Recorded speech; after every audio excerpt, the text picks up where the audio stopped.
Hello chess fans, welcome back to 101 Ways to Win or Lose a Game of Chess. I am your host, Onyx Chess, and today we're going to look after part 2 of organized calculation. This section is going to deal with the matter of calculating in terms of fundamentals. You know, it's a different thing when we're talking about forced moves and checks and captures and attacks to when we're talking about matters of securing different fundamental features in a position. For instance, here, if we apply the same process, we find that black really only has one candidate move here, being c3 check.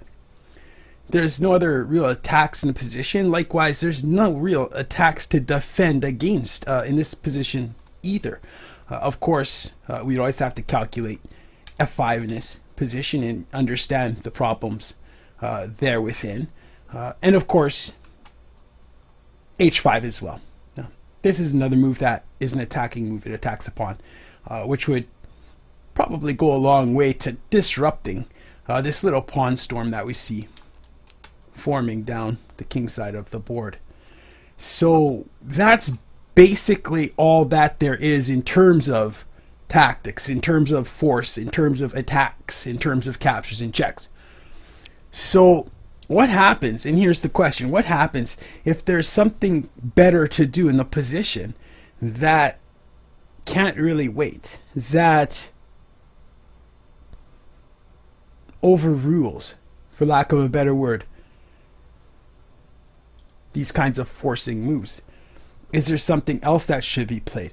And the answer is yes. In fact, I'm proud of this move because when I went back to review it with the computer told me, yeah, that is the best move. Then it said, no, it's not. H5 is actually the best move. Doing all kinds of damage to this pawn storm down the king side. And I was a little disappointed, but I couldn't believe it. I just couldn't. I couldn't believe Stockfish 10 upon reviewing this game that it would say a5, h5, a5, h5. Yeah, h5 is better. So I told it to think deeper. And when I clicked that little plus, it kicked into hyper mode or whatever. It started looking deeper and deeper and deeper. And sure enough, it came up with a5 being concretely better than h5 after all. Once Stockfish 10 could see as deep as I immediately stopped the engine so it wouldn't switch to some other move. So as far as I know, in this one instance, this one move in this one game, yes, I corrected Stockfish 10. Why a5? What was I thinking? After all, even a move like c3 check forces bishop takes, and this knight can chop that pawn off. That also disrupts that pawn storm. But it does open a semi-open file to the king's position, which may or may not be a big deal. But other than that, I mean, ultimately the king might not have to cast, who knows, whatever. But this doesn't look too bad for black either. So why would I play a move like, say, a5 here? What is going on? And the issue here is what we want to talk about today, which is there's more than just checks and attacks and captures. There's fundamental benefits to be had in the position as well. If you can make a move that will gain you tempo, if you can make a move that will gain you space, if you can make a move that will gain you initiative, make a move that sometimes if you don't castle now, your king will never be safe. Sometimes you have to castle or your king's stuck in the middle of the board. You don't have a time to win a pawn or time to do anything else. You've got to get your king castle. You've got to get your king safe or you're done. So that's an example of a forced tactical move where you've got to, you understand, escort your king to quarters where you can then resume the game safely and efficiently, you see. So it's not just checks and attacks and captures that we're looking for all the time. Now, black has a concrete plan, and the hope is to advance some kind of a unified pawn storm up the queen side of the board here. Right? White's castle is broken, and it would be nice if black could start to mount some kind of offense here so that he doesn't sit back and get crushed by these pawns all day. So the idea is b5, really. That's really the idea. I want to play b5 now or in the near future, and maybe a5 and maybe b4, where it's going to be white's king that's starting to feel the pressure of my pawns instead of just me alone feeling the pressure of his. So that's kind of the idea. So then when we look at it and we think, okay, so b5, well, the problem with that is what happens when this opposite colored bishop comes in, takes resident on the a5 square. This isn't pleasant. It looks like this completely stymies all of my progress up the queen side of the board with my pawn. Where did my attack go? Anywhere to be found at all? His king would be snug as a bug in a rug. I would think that's true. All right.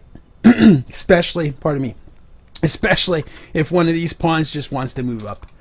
And just make sure that, you know, he's got a good lock on this critical b4 square here. It's tough to see how black would ever crack that. Then it would be a matter of contesting the semi-open file, which white has a good head start on. If that's, you know, black's up a pawn at this point, but that is no way to capitalize on a material advantage. It just seems like if there's any way for white to draw this, playing this kind of a way would probably help that. Now, there's a lot of issues where maybe this knight has a way to, you know, trouble that bishop and so on. But notice something else in this position as well, which is brutal. Brutal positioning of this bishop here, where it's looking at the backs of all of the pawn heads in black's position. That's a very limited bishop as well. So that's not so appealing either. For this reason, b5, it just doesn't feel like b5 makes sense immediately. All right. So the question is then, well, what about b6, a5, b5? And that kind of makes sense. One step at a time and so on. That actually kind of makes a little sense. But that's a little bit strange still when we just say, what about a5 right away, and then b5 in one shot? Can we play that way? What can white do after a5?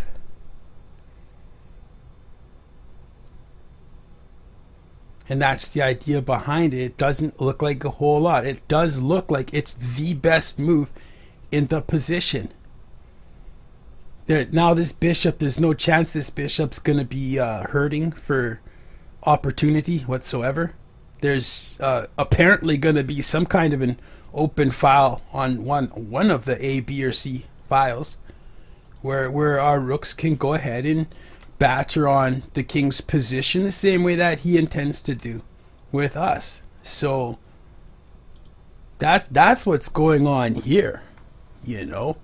Probably c3 check isn't terrible either. Take the pawn and so on. But just the way everything lines up there, he's got the wrong color bishop for that, and his knight is so far from the optimal d6 square that probably c3 works as well. But this was just a decision that seemed to make a lot of sense, and again, it's not a whole lot different in my view than selecting a forcing tactical shot. But with this said, it's important still to make sure that we go through the organized process when trying to suss out available tactics in a position that we covered in part 1 of this video, and not just leave that to the side and say, oh look, here's how we kind of tie in tactics with fundamentals, forget part 1. No, part 1 is especially critical for me or anybody like me that's been thinking about things maybe a little bit scatterbrained. Definitely we want to practice the steps that we learned in part 1, but this is just showing that, hey, you know, it's a little bit tricky sometimes where we can find some good moves that deal with the concrete fundamental instances in a position. And no, just like with the tactics, if we're facing a defense of a particular attack by white, and we've got our own attacks as black, this is the same thing in terms of a fundamental narrative. White would love to shut down the queen side from all black attack and neutralize this 10 points worth of rooks, aiming any kind of attack at the king. So that's, in a way, a fundamental attack, a fundamental attack plan. And the defense here, white wants to keep that shut, black wants it open, and make sure that black gets some activity on that queen side that white can't shut it down. And so that's like the active fundamental attack that black wants to launch on white. So the same way we see with the tactics, and we have their attacking tactics and our defensive tactic, and we want to make sure that the moves we're making tie those two together if at all possible, that we're not just doing only one or only the other, but that we're doing things that address both to best effect. Same thing here, but it's more on a fundamental theme. You see where there's a fundamental narrative here where white's got to defend itself against our rooks, and we want to make sure we get those rooks true. What does a5 do? What does a5 do?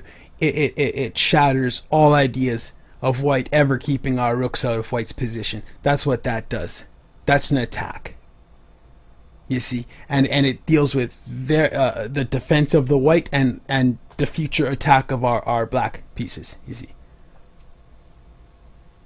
And that's all this was about. A very simple part 2 follow-up to part 1, where, if you haven't, got necessarily any concrete tactics, and you can make a fundamental shot that seems to be a little bit more productive, then go ahead and make the better move. We're about the best move, whether it's a masterful combination or a simple a3. Whatever the position deserves is what it should get. That's it. No big kind of a deal here.